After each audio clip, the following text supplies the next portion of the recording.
Hello engineers, welcome back to the series of topics of mathematics HS 2024. আজকের topics linear programming. এখান থেকে তোমাদের HS এ দুটো অঙ্ক পড়ে করতে হয়। একটা থাকে কি যে প্রবলেম দেওয়া থাকবে তাকে লিনিয়ার প্রোগ্রামিং এ আকারে লিখতে হবে। নাম্বার 2 থাকে কি লিনিয়ার প্রোগ্রামিং আকারে দেওয়া থাকবে তাকে গ্রাফিক্যালি সলিউশন করতে হবে। আজকে আমরা একটা প্রবলেম দিচ্ছি সেটাকে আমরা লিনিয়ার প্রোগ্রামিং আকারে প্রকাশ করব। চলো শুরু করি।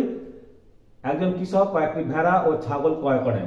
একটি ভেড়া ও একটি ছাগলের দাম যথাক্রমে 150 টাকা আর 200 টাকা। প্রতিটি ভেড়া ও ছাগল বিক্রি করে কৃষক লাভ করেন 15 টাকা 20 টাকা যথাক্রমে।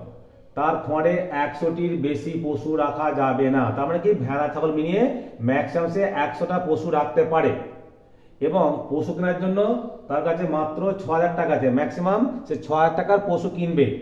কটি ভেড়া ও কটি ছাগল কিনলে তার লাভ সবচেয়ে বেশি হবে, ম্যাক্সিমাম প্রফিট হবে। তা ধরে নিচ্ছ সে এক সংখ্যক ভেড়া কিনেছে আর ওয়াই সংখ্যক ছাগল কিনেছে। প্রতিটা ভেড়ার লাভ কত? 15 টাকা আর ছাগলের লাভ 20 টাকা। তাই কিনেছে এক্সট্রা, কিনেছে ওয়াইটা, তাহলে 15x প্লাস 20y।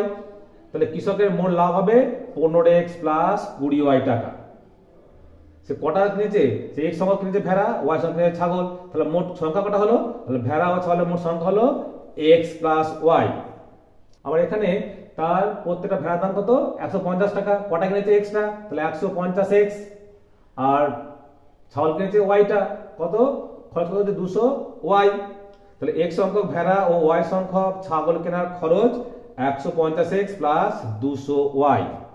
ক্লিয়ার ব্যাপারটা? এবার লিখবে গাণিতিকভাবে রৈখিক প্রোগ্রাম বিধি সমস্যাটি হলো কি করতে হবে? আমাদের লাভটাকে ম্যাক্সিমাম করতে হবে। লাভ কত আমাদের? 15x plus 20y। তাহলে z সমান 15x প্লাস 20y এর চরম মান নির্ণয় করতে হবে। যখন বাধাগোষ্ঠী কি বলেছে 100টির বেশি পশু রাখা যাবে না। মোট কটা পশু হয়েছে? x plus y। তাহলে x plus y less than equals to 100।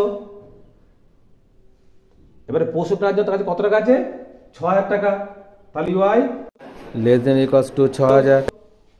আর এখানে যে ভেড়া আর ছাগল কখনোই ঋণাত্মক হতে পারে না, তাহলে অবশ্যই লিখতে হবে x greater than equals to 0 এবং y greater than equals to 0। এইটা করলেই তোমরা 5 এ 5 পাবে, আর কিচ্ছু করার দরকার নেই। তাহলে প্রবলেমটা ভালো করে বোঝা গেছে? তোমরা ভালো করে প্র্যাকটিস করবে। Okay, thanks for watching my video.